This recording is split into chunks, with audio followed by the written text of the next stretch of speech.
Assalamualaikum warahmatullahi wabarakatuh.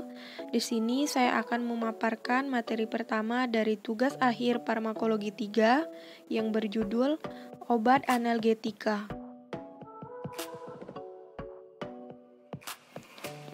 Yang pertama yaitu pengertian. Analgetik adalah senyawa yang mampu meringankan dan menekan rasa nyeri melalui penghambatan respon terhadap stimulus nyeri pada reseptor opioid, reseptor lain yang terlibat dalam pemrosesan nyeri, dan melalui penghambatan pembentukan prostaglandin. Selanjutnya yaitu pengertian nyeri.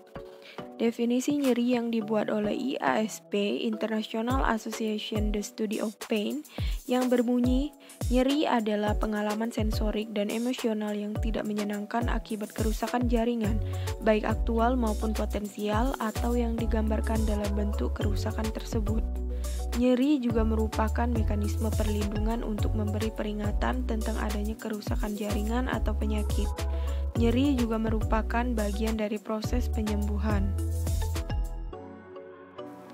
Patofisiologi.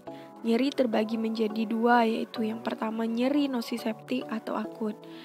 Kemudian terbagi lagi menjadi yang pertama nyeri somatik. Sumber nyeri berasal dari kulit, tulang, sendi, otot, atau jaringan penghubung. Selanjutnya yaitu nyeri visceral, berasal dari organ dalam seperti usus besar atau pankreas. Yang kedua yaitu nyeri neuropatik atau kronis. Terjadi akibat pemrosesan input sensorik yang abnormal oleh SSP atau perifer. Contohnya, nyeri punggung bawah, neuropati diabetik, nyeri kanker, dan luka pada sumsum tulang belakang. Mekanisme nyeri. Fenomena nyeri timbul karena adanya kemampuan sistem saraf untuk merubah berbagai stimuli, seperti mekanikal, chemical maupun thermal yaitu panas, menjadi potensial aksi yang dijalarkan ke sistem saraf pusat. Potensial aksi sebagai input di SSP, khususnya di cornu dorsalis, medula spinalis diolah secara kompleks dan outputnya disalurkan ke SSP yang lebih tinggi yaitu otak, sehingga timbul persepsi nyeri.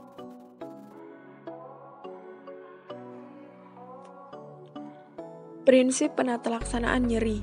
Pengobatan nyeri harus dimulai dengan analgesi yang paling ringan sampai ke yang paling kuat. Adapun tahapannya yaitu sebagai berikut. Tahap pertama, diberikan analgesik non-opiat, yaitu AINS atau NSAID. Tahap kedua yaitu menggunakan analgesik AINS ditambah dengan adjuvan. Tahap ketiga yaitu menggunakan analgesik opiat lemah ditambah dengan AIN ditambah dengan adjuvan. Tahap keempat yaitu menggunakan analgesik kuat ditambah AIN ditambah dengan adjuvan. Adapun yang dimaksud dengan obat adjuvan adalah obat untuk meningkatkan efisiensi fungsional obat utama. Penggolongan analgetika. Obat analgetika dibagi menjadi dua, yaitu yang pertama analgetika opiat dan yang kedua analgetika non-opiat. Contoh senyawa dari analgetika opiat adalah morfin, kodein, dan senyawa kodein, oksikodon dan hidrokodon, hidromorfon dan oksimorfon, nalbupin, butopanol, miperidin, fentanyl, metadon, tramadol, dan tapentadol. Adapun contoh dari senyawa analgetika non-opiat yaitu golongan obat AINS, contohnya aspirin, paracetamol, endometasin. Golongan obat analgesik antikonvulsan yaitu contohnya gabapentin dan pregabalin. Golongan obat NMDA antagonis yaitu contohnya ketamin, memantin, dan dextrometorphan. Golongan obat analgesik antidepresan contohnya yaitu amitriptilin, trazodon, dan duloxetin. Golongan obat relaksan otot yaitu contohnya cyclobenzaprin dan baclofen. Analgetika opiat dikenal sebagai analgetik narkotik atau senyawa obat mirip morfin. Disebut juga analgesik sentral karena kerjanya yang mempengaruhi sistem saraf pusat. Golongan obat ini umumnya digunakan untuk meredakan atau menghilangkan rasa nyeri yang sifatnya sedang hingga berat. Menimbulkan banyak efek lain seperti perubahan mood, euforia, drowsiness, penenang, depresi pernapasan, penekanan refleks batuk, hipotensi ortostatik, mual, muntah, dan penekanan fungsi saluran cerna. Pada pemakaian berulang, obat ini dapat timbul toleransi dan ketergantungan. Baik, mari kita bahas contoh dari senyawa analgetika opiat. Yang pertama yaitu morfin. Mekanisme kerja morfin yaitu pada sistem saraf pusat dengan mengikat dan mengaktifasi reseptor mu-opioid yang dapat meningkatkan ambang batas nyeri sehingga dapat mengurangi rasa nyeri. Adapun efek sampingnya yaitu mengantuk, gatal, berkeringat, ruam kulit kemerahan, pusing dan sakit kepala, mual, muntah, konstipasi, sulit buang air kecil, gangguan tidur, mulut terasa kering, dan perubahan suasana hati. Adapun interaksi obatnya adalah sebagai berikut. Yang pertama, obat yang menyebabkan depresi SSP yaitu seperti sedatif, hipnotik, anestesi umum, analgetik, fenotazin, dan alkohol dapat meningkatkan risiko depresi napas, hipotensi, sedasi dalam, atau koma akibat morfin. Jika ingin digunakan bersamaan dengan dosis morfin sebaiknya diturunkan. Morfin dapat meningkatkan efek blok dari obat golongan pelemas otot dan resiko depresi nafas. Pasien yang menerima simetidin dan morfin secara bersamaan dapat timbul efek samping berupa apnea, kebingungan, dan kedutan otot. Contoh sediaan yang beredar di pasaran yaitu yang pertama morfina, cairan injeksi 10 mg per mililiter, dan yang kedua yaitu morfikap, tablet 10 mg. Contoh senyawa yang kedua yaitu kodein. Mekanisme kerja kodein merupakan agonis reseptor opiat yang bekerja dengan mengaktifkan reseptor mu dan ditandai dengan efek analgesik kerja cepat, sangat dipengaruhi oleh polimorfisme CYP2D6 dan terutama dikeluarkan melalui urin. Selanjutnya efek samping berupa pusing, limbung, mulut kering, mual, muntah, kehilangan nafsu makan, mudah merasa lelah, sembelit, sakit perut, dan juga ruam. Selanjutnya interaksi kodein.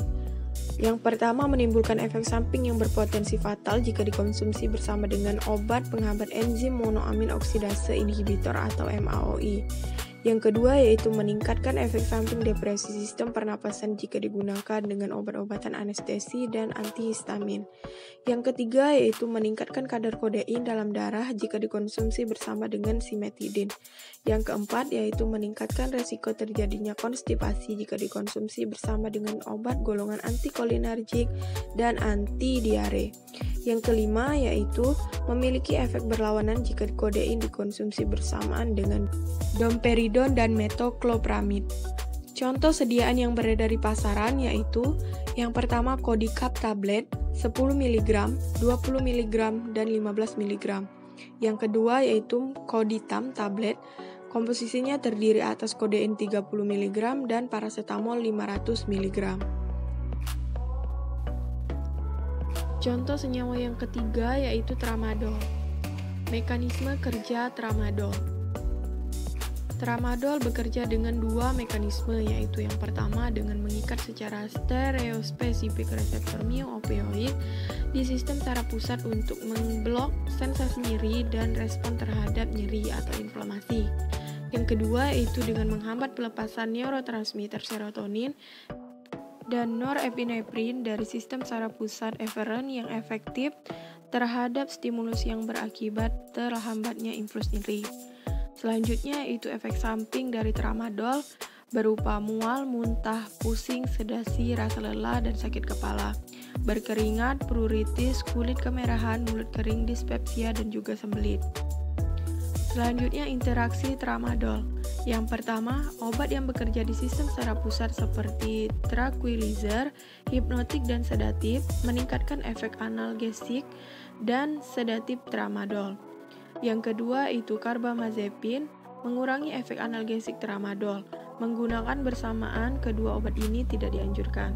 Yang ketiga yaitu tramadol bisa menyebabkan kejang, oleh karena itu hindari penggunaan bersamaan dengan obat-obat selektif serotonin, reuptake inhibitor, anuretik, antidepresan trisiklik, dan senyawa opioid lain, MAO inhibitor atau obat lain yang menurunkan ambang kejang lainnya. Contoh sediaan tramadol yang beredar di pasaran yaitu yang pertama Analtram kaplet saluselaput, yang terdiri atas komposisi tramadol 37,5 mg dan paracetamol 325 mg. Yang kedua yaitu asetram tablet halus seraput, komposisinya yaitu tramadol 37,5 mg dan paracetamol 325 mg. Yang ketiga Dolgesi kapsul 50 mg dan injeksi 100 mg per 2 ml. Contoh yang keempat yaitu senyawa fentanyl. Mekanisme kerja fentanyl. Cara kerja obat ini adalah dengan mengikat reseptor opiat di dalam otak sehingga dapat mengontrol rasa sakit dan emosi pada saat yang bersamaan. Obat ini dapat meningkatkan kadar dopamin sehingga memproduksi mood yang bahagia dan santai. Selanjutnya, efek samping fentanyl berupa sesak napas, irama jantung melambat, otot kaku, pusing, gangguan penglihatan, mual, muntah, gatal, berkeringat, dan tekanan darah tinggi. Interaksi fentanyl. Yang pertama yaitu dapat meningkatkan kadar fentanyl dalam darah jika digunakan bersamaan dengan eritromisin, klaritromisin, ritonavir, atau amiodaron. Yang kedua yaitu meningkatkan resiko sindrom serotonin, yaitu gangguan kadar serotonin tubuh jika digunakan dengan obat antidepresan golongan SSRI. Misalnya escitalopram dan fluoxetine, atau SNRI misalnya itu duloxetine. Yang ketiga yaitu meningkatkan efek fentanyl jika digunakan dengan obat bius lain, obat penenang, atau fenobarbital. Yang keempat yaitu meningkatkan penyerapan fentanyl jika digunakan dengan amonium klorida. Contoh sediaan fentanyl yang beredar di pasaran yaitu Durogesic transdermal patch TTS 20 mikrogram per jam, 50 mikrogram per jam, dan 12 mikrogram per jam. Etanil injeksi 50 mikrogram per mililiter, dan yang ketiga yaitu fentanyl dexamedica injeksi 50 mikrogram per mililiter. Berikutnya mari kita bahas analgetika golongan non-opiat. Merupakan jenis obat analgetik yang paling umum digunakan. Obat analgetik golongan ini sering dikenal dengan istilah analgetik perifer karena mekanisme kerja dari obat golongan ini yang bekerja pada reseptor nyeri yang berada di daerah sekitar nyeri, tidak memberikan pengaruh pada sistem susunan saraf pusat sehingga obat golongan ini cenderung tidak menurunkan tingkat kesadaran dan juga tidak mengakibatkan efek ketagihan pada penggunaannya. Selain bersifat analgesik, juga bersifat antiinflamasi dan antipiretik. Obat golongan analgetika non-opiat ini juga bersifat tidak adiktif, atau seperti penjelasan di atas, yaitu tidak mengakibatkan efek ketagihan pada penggunaannya. Obat ini dipakai untuk mengobati nyeri ringan sampai dengan sedang, efektif untuk nyeri seperti nyeri pada sakit kepala, dysmenorrhea atau yaitu nyeri menstruasi, nyeri pada inflamasi, abrasi minor, nyeri otot, dan artritis ringan sampai dengan sedang. Contoh obat analgetika non-opiat golongan pertama yaitu golongan obat AINS atau obat antiinflamatori non-steroid.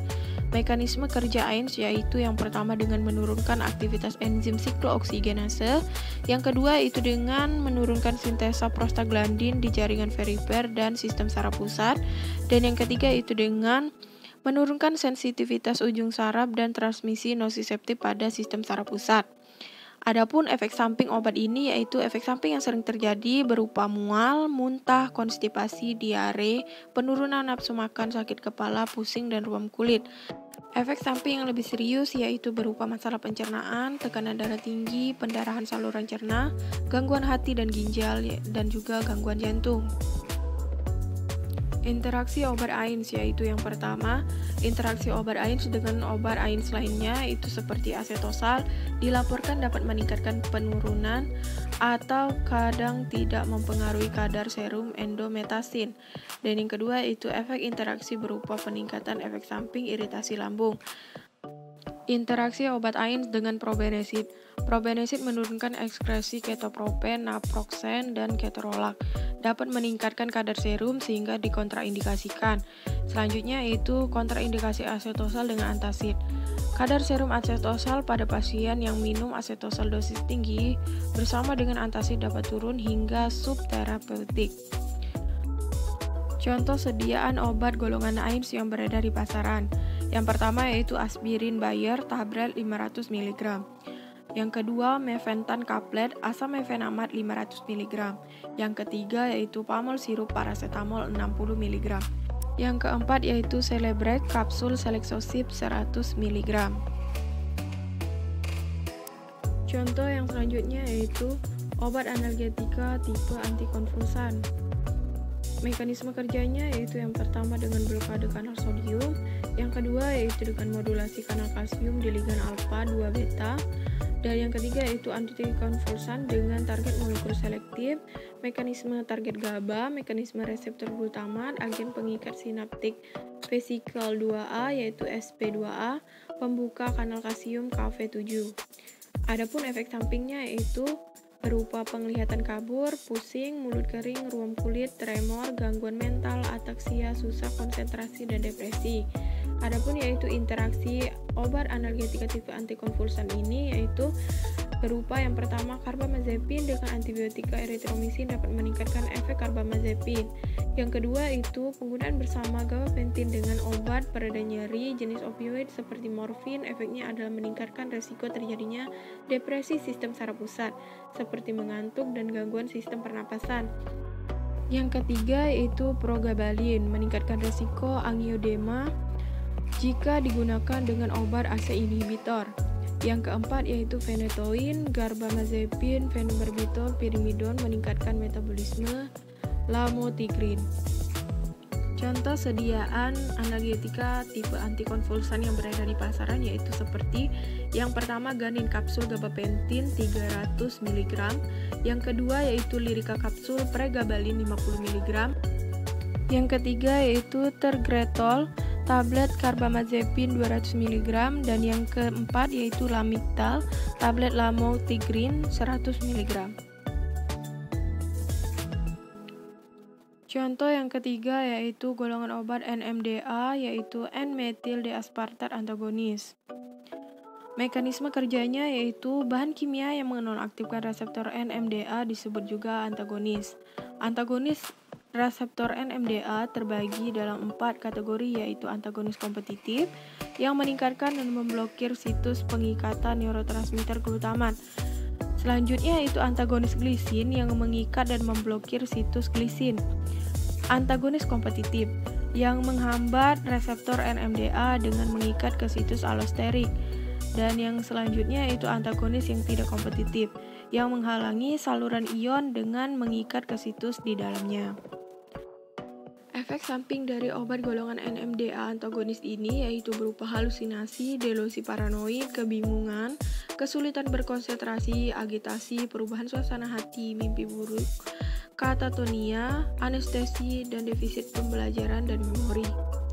Adapun interaksi dengan obat lain yaitu yang pertama dapat meningkatkan resiko bradikardia dan hipotensi jika digunakan dengan gas bius seperti halotan.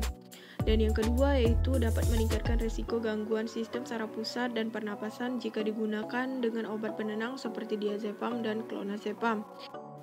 Yang ketiga yaitu dapat meningkatkan risiko hipertensi jika digunakan dengan hormon tiroid seperti levotiroxin. Yang keempat yaitu dapat meningkatkan risiko hipotensi jika digunakan dengan obat antihipertensi seperti ACE inhibitor, misalnya captopril, atau antagonis kalsium, contohnya yaitu amlodipin. Adapun contoh sediaan obat NMDA antagonis ini yang berada di pasaran yaitu seperti Ivanes, cairan injeksi ketamin 100 mg per mililiter, Abixa tablet salut selaput Mematin 10 mg, dan Bisoltusin sirup dextrometorphan 60 ml.